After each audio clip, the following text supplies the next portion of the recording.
எப்படி நிறுத்த போறாங்க அப்படின்னு நம்ம பார்க்க போறோம். படிப்பறிவினுடைய அணியினுடைய தலைவர் இறுதி பேச்சாளர் திருமதி சுமந்தரா அவங்க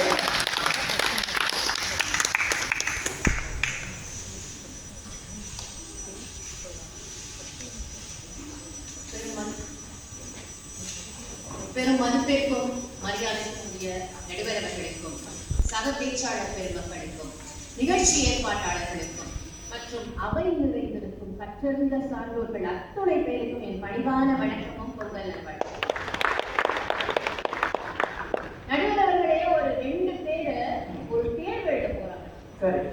இதுல எப்படின்னா ஒருத்தன் அப்பதான் படிச்சுட்டு வந்து ஃப்ரெஷ் கிராஜுவேட், படிப்பறிவு அந்த நிறைய.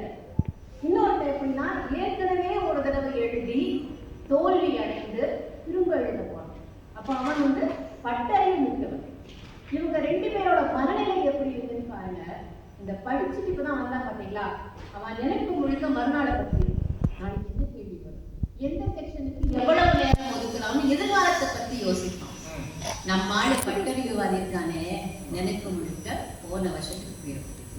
அன்னைக்கு காலையில 6 மணி கோழி கொக்கரன்னு கூவிச்சு. சரி, நான் சடங்கு நினைச்சு படத்துல உட்கார்ந்தேன்னா இந்த பழமா போன கட்டிலு காலில் நங்கு எடுத்துச்சு. அன்னைக்கே தெரியும் எது வளர்ந்தாலும். எப்படி கட்டில் வந்து இவர் காலில் மெனக்கிட்டு இடிச்சு. தன்னுடைய தவறவங்க என்னைக்குமே ஏத்துக்க மாட்டாங்க. அடுத்தவன் தலையில கட்டியே பழகி இருப்பாங்க. அதுக்கப்புறம் குளிச்சு கிழிச்சு கிளம்புனா இந்த 8 வீட்டுக்காரனோட நாசமா போன பூனை ஒண்ணு கூட்டு வந்துச்சு. இல்லைன்னா நான் ஜெயிச்சிருக்கேன். இன்னைக்கு மட்டும் வரட்டும், அடிச்சு சூப் வைக்கிறேன்னா இல்லையா பாருங்க, முழு அன்பத்தோட இருக்கும். எனக்கு கேட்டா அடுத்த வருஷம் பிக் பாஸ் பிரியாணி மாதிரி இந்த பூனை சூப்பா. ஆமா ஆமா, நிறைய ரெசிபி வச்சிருப்பாங்க. பூனையோ எலியோ ஏதோ ஒண்ணு. அடுத்த வருஷம் பிக் பாஸ் சீசனுக்கு இந்த மாதிரி ஆட்கள் அனுப்பிச்சா சீசன் களை கட்டும். அதுக்கான எல்லா தகுதியும் இருக்கும். வன்மம் இருக்கும், கோபம் இருக்கும், பொறாமை இருக்கும். அடுத்தவன் தலையில பழியை எப்படி தூக்கி போடுறதுன்னு அந்த கலை தெரியும். மண்டையை கழுவுறது சூப்பரா பண்ணுவாங்க. அடுத்த நாள் இவங்க இந்த பயம் பதட்டம்லாம் இருக்குல்ல, தன்னோட வச்சுக்க மாட்டாங்க. ஸ்ரீநிதி மாதிரி ஒரு பச்சை புள்ள கிடைச்சா போதும். ஆமா, படிப்பெல்லாம் பிரயோஜனமே இல்லை, பட்டறிவு இருந்தா மட்டும்தான் ஜெயிக்க முடியும்னு அழகா மண்டையை கழுவுவாங்க. ஸ்ரீநிதி நான் சொல்றேன் இல்லை, உங்க அணித்தலைவர் சொல்றாரு, வாழ்க்கையின் எதிர்காலத்துக்கான கடவுள் சீட்டு என்னன்னா கல்வி. அதை பற்றி கொண்டு மேல் வேலை வரதுக்கான வழியை பாருங்க. அதோட இப்படி அந்த பக்கம் போய் உட்காந்துட்டீங்கன்னா இன்னும் உங்களுடைய எதிர்காலம் சிறப்பா இருக்கும். அடுத்து நீங்க இந்த பட்டறிவு பத்தி, அனுபவம் பத்தி பழமொழிகள், பாடல்கள் கேட்டு பாருங்க. எதுவுமே நேர்மையா இருக்காது. சூடுபட்ட பூனை பால் பக்கம் திரும்பாது, சீச்சி இந்த பழம் பிடிக்கும்னு. ஆமா, அப்புறம் இப்படி உதவாது, நடக்காது, கேட்டு சுரக்காய் கறிக்கு உதவாது. எல்லாமே எதிர்மறையா இருக்கு. அவங்க பாட்டு என்ன பண்ணாங்க, பாடறியே படிப்பறி, அதுவும் நெகட்டிவ். அந்த மாதிரி இன்னொரு பாட்டு எடுத்து பாருங்க, சட்டி சுட்டதடா கை விட்டதடா. அதுலயும் தப்பு சட்டி மரம் இவன் மேல இல்லைன்னு. நீ 4ஆம் கிளாஸ் ஒழுங்கா ஈட்ட நேரத்தில் படிச்சதுனா எதுக்கு நீ சுடுற சட்டி மரம்? அடுத்த வரைய பாருங்க, 4 நடந்து முடித்த பின்னே நல்லது கெட்டது புரியுமா. எல்லாம் நடந்த பிறகு சின்ன பிரயோஜனம். அது எப்படியா நம்ம ஒரு 4 கட்டு கூட வாங்குவோம், பில்ல போட்டதுக்கு அப்புறம் அநியாயமா அதுக்கப்புறம் 1 வாங்கினா 1 ஃப்ரீன்னு போட வைப்பாங்க. அவ்வளவு வெயிட்டரிசிலா இருக்கும். அதுக்கு இணையான ஒரு கருத்து. அதாவது மூக்கு நல்லா சாப்பிடுவோம், நாளைக்கு வெயிங் மெஷின்ல வெயிட் என்ன காமிக்கும்னு யோசிக்கிற மாதிரியான ஒண்ணு. பிரயோஜனமே கிடையாது, ஒரு பயன் கிடையாது. எங்க பக்கம் அவங்க எவ்வளவு பாசிட்டிவா இருப்பாங்க. கற்றோனுக்கு சென்ற இடமெல்லாம் சிறப்புன்னு ஔவையார், கேடில் விழுச்செல்வம் கல்வின்னு திருவள்ளுவர் இருக்கிறார், கல்வியில் மிக்கதோர் செல்வம் இல்லைன்னு பாரதியார் இருக்கிறார். இப்படி நேர்மறையான 4 நல்ல விஷயத்த சொன்னா ஜெயிக்கணும், வெற்றி பெறணும்னு ஆசை வரும். அதை விட்டுட்டு நாசிக்கப்பட்டேன், அவமானப்பட்டேன், வெக்கப்பட்டேன், வேதனைப்பட்டேன், துக்கப்பட்டேன், துயரப்பட்டேன், கஷ்டப்பட்டேன், கவலைப்பட்டேன்னா அதுக்கப்புறம் வெற்றி பெறணும் ஆசை வருமா? அதுக்கே முதலே முளையிலே கிளி எரிஞ்சிட வேண்டியது. அப்புறம் ஸ்ரீநிதி சொன்னாங்க, CEO பதவிகள் எல்லாம் அனுபவம் மிக்கவர்களுக்கு தான் கொடுப்பாங்க. இப்ப எப்படின்னா வரம் கொடுத்தவன் தலையில கையை வைக்கிறாங்க, முதல்ல வேலையை கொடுத்தோம்னா அவனை தான் கொடுப்பாங்க. காஸ்ட் கிடைக்கிற பேர்ல.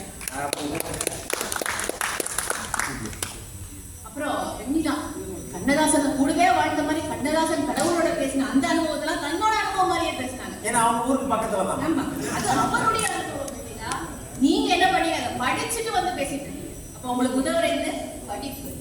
உங்ககிட்ட சார் காலம் மாறிக்கிட்டே இருக்கு, காலத்துடைய தேவைகள் மாறிக்கிட்டே இருக்கு. அப்ப நீங்க புது புது திறன்களை கற்றுக்கொண்டு அதற்கு தகுந்தாற் போல் ஓடினால் மட்டுமே வெற்றி அடைய முடியுமே தவிர பழைய அனுபவத்தை புடிச்சு தொங்கிட்டு இருந்தா பைசா பிரயோஜனம் இல்லை. இந்த பட்டறிவு எப்படின்னா பிரச்சனையை மட்டும்தான் சுட்டி காட்டும், தீர்வு சொல்ல தெரியாது. ஒரு இடத்துல மழை வருது, வருடம் வருது, வெள்ளம் வருதுன்னா அங்க இருந்து தள்ளி போய் மேல போய் உட்கார்ந்துக்கோன்னு மட்டும்தான் பட்டறிவு சொல்லும். அங்க ஒரு டேம் கட்டணும்னா ஒரு படித்த இன்ஜினியரும் ஆர்கிடெக்டும் உங்களுக்கு தேவை. பிரச்சனைகளை தீர்ப்பதற்கு படிப்பதை மிக்கவர்கள் உங்களுக்கு தேவை. அடுத்து நீங்க படிக்கும் போது பகுத்தறிவுன்னு ஒரு விஷயம் வரும். ஏன் எதுக்கு எப்படி கேள்வி கேட்க தோன்றும். இப்போ நியூட்டன் இருக்காருல்ல, ஆப்பிள் மரத்துக்கு கீழே உட்கார்ந்துருக்காரு, மண்டையில பட்டுன்னு ஆப்பிள் விழுந்துச்சு. பட்டறிவு என்ன சொல்லுவோம், மரத்துக்கு கீழே உட்கார்ந்தா இப்படி தாண்ட பட்டு பட்டு தள்ளி உட்காரு, அவ்வளவுதான் சொல்லி கொடுக்கும். ஆனா அந்த மனுஷன் படிச்சேன், அதனால ஏன் விழுது, ஏன் மேல இருந்து கீழே வருது, ஏன் கீழே இருந்து மேல போகலன்னு 1000 கேள்விகளை கேட்டு படித்ததனால் அவரால் விடையும் கண்டுபிடிக்க முடியும்.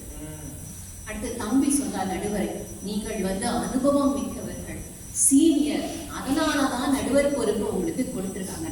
தம்பி சீனியர்னா பஸ்ல மட்டும் சீனியர் சிட்டிசன். ஆமா, அனுபவம் சீனியர் அப்படிதான் ஒரு ட்ரோல் மெட்டீரியல் சொன்னாரு. படிச்ச அதாவது சீனியரா இருந்தா பஸ்ல மட்டும் தான் சீட்டு கொடுப்பாங்க, மேடையில சீட்டு கொடுக்கணும்னா நிறைய படிக்கணும், படித்தவற்றை மக்களிடம் கொண்டு போய் சேர்க்கணும். அதைத்தான் நமது நடுவர் செய்து கொண்டிருக்கிறார். அதனாலதான் அவர் சிந்தனையில் தென்பற்றி ஒரு பட்டத்தை கொடுத்து நாங்க உட்காந்து வச்சிருக்கோம். ஐயா, இன்னைக்கு ஏகப்பட்ட பிரிவுகள், ஜாதி, மதம், ஆண், பெண், அழகானவர், அழகில்லாதவர், எத்தனையோ பிரிவுகள். இது எல்லாத்தையும் உடைச்சிட்டு எல்லாரும் ஜெயிக்கணும்னா நமக்கு தேவைப்படுவது எதுனா படிப்பு மட்டும்தான். 1960கள் வரைக்குமே அமெரிக்கால எப்படின்னா இந்த வெள்ளை இனத்தவருக்கு தனிப்பள்ளி, கருப்பு இனத்தவருக்கு தனிப்பள்ளி, 2 பேரும் ஒன்னா படிக்க விட மாட்டாங்க. அப்போ ரூபி பிரிட்ஜஸ்னு ஒரு 6 வயசு கருப்பினர்கள் கேள்வி கேட்கிறான், நான் ஏன் அங்க போய் படிக்க போறேன், நான் அங்கதான் போய் படிப்பேன் அப்படின்னு போறான். சின்ன குழந்தை, ஆனா அவளுக்கு கொலை மிரட்டல். 4 ஆர்மி மார்ஷல்ஸோட அந்த பொண்ணு போய் படிச்சா. நீங்க போய் இன்டர்நெட்ல ரூபி பிக்சர்ஸ் தேடி பாருங்க, அந்த படம் வரும். 4 ராணுவ வீரர்களோட போய் அந்த பள்ளிக்கூடத்துக்கு போய் படிச்சாங்க. ஆனா ஆசிரியர்கள் சொல்லிக் கொடுக்க மறுத்துட்டாங்க, கூட இருந்த மாணவர்கள் பழக மாட்டேன்ட்டாங்க, கேன்டீன்ல சாப்பாடு கூட கொடுக்க மாட்டேன்ட்டாங்க. ஒரே ஒரு ஆசிரியர் மட்டும்தான் அந்த குழந்தைக்கு பாடம் சொல்லி கொடுத்தாங்க.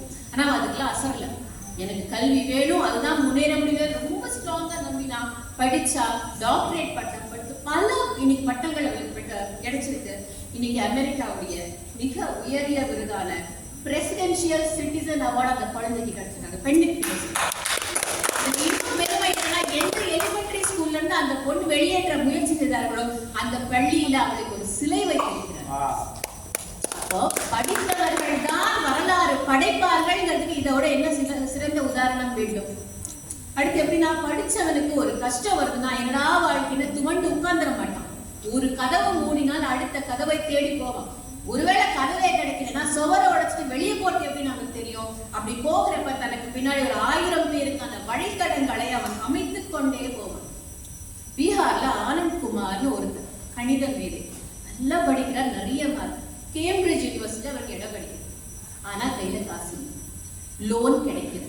அப்ப இந்த இடத்துல அவருடைய பட்டறிவு என்ன சொல்லுது, காசு இருந்தா மட்டும் தான் ஜெயிக்க முடியும், எல்லாம் ஒண்ணுக்கும் லைக்ல உட்காரு அப்படின்னு முடக்கி போட பார்க்குது. ஆனால் மனிதன் படித்தவர். நான் போலனா என்ன மாதிரி 1000 பேரை என்னால உருவாக்க முடியும். ஒரு அகாடமி ஆரம்பிச்சு இன்னைக்கு 1000 பிள்ளைகள் அவரிடம் படித்து பெரிய பெரிய நிலைக்கு போயிருக்கிறார்கள். இதுல என்னன்னா சூப்பர் 30 ஒரு ஸ்கீம், அதை பத்தி ஒரு படம் வந்திருக்கு பாருங்க. சூப்பர் 30 எப்படின்னா, ஏழ்மை நிலையில இருக்கிற நல்லா படிக்கிற மாணவர்களை கூட்டிட்டு சாப்பாடு கொடுத்து, தங்க இடம் கொடுத்து, படிப்பை சொல்லி கொடுத்து, இன்னைக்கு அந்த பிள்ளைகளுமே IIT மாதிரி உயரிய கல்வி நிலையங்களுக்கு போய் படித்திருக்கிறார்கள். அப்ப நாம படிச்ச படிப்பு நமக்கு மட்டும் இல்லைங்க, பல பேருக்கு உதவுறது. இந்த இடத்துல நம்ம ஞாபகம் வச்சுக்கணும். ஐயா சொல்ல மாட்டோம், அதாவது படிச்சு தெரிஞ்சுக்கோ தம்பின்னு சொன்னா வாழ்த்து, எல்லாம் பட்டாதான் உருப்படுதுன்னு சொன்னா திட்டு. எது வாழ்க்கைக்கு உதவுங்கிறத நம்ம கொஞ்சம் சிந்திக்கணும். மற்றபடி இவங்க சொல்ற பட்டறிவு மூலம் வெற்றி வரும்ல அப்படின்னா, காக்கா உட்கார பணமுழம் விழுந்த மாதிரி. இந்த இந்தியாவை தேடி கொலம்பஸ் போனாலும் அவருக்கு அமெரிக்கா கிடைச்ச மாதிரி என்னைக்கோ நடக்கிற ஒரு அதிசயம்.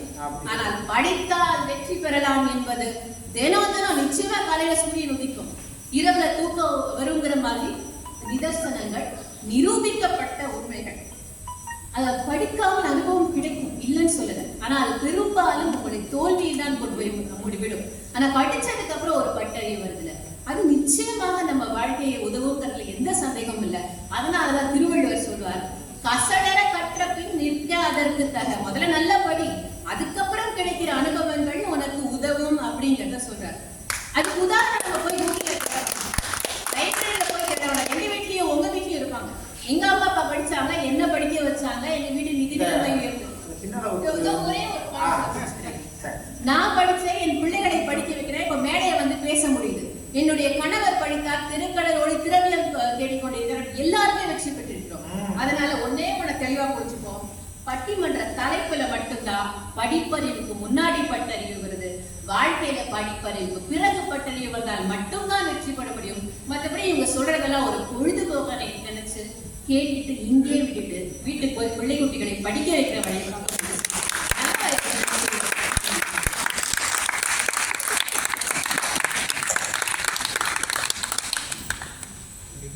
திருமதி ஸ்வர்ணலதா அவருடைய வந்து அவங்க அணிக்காக வேண்டி மட்டும் இல்லாம நம்ம எல்லாத்துக்குமே ஒரு அறிவுபூர்வமான ஒரு மிரட்டலை விட்டுருக்காங்க.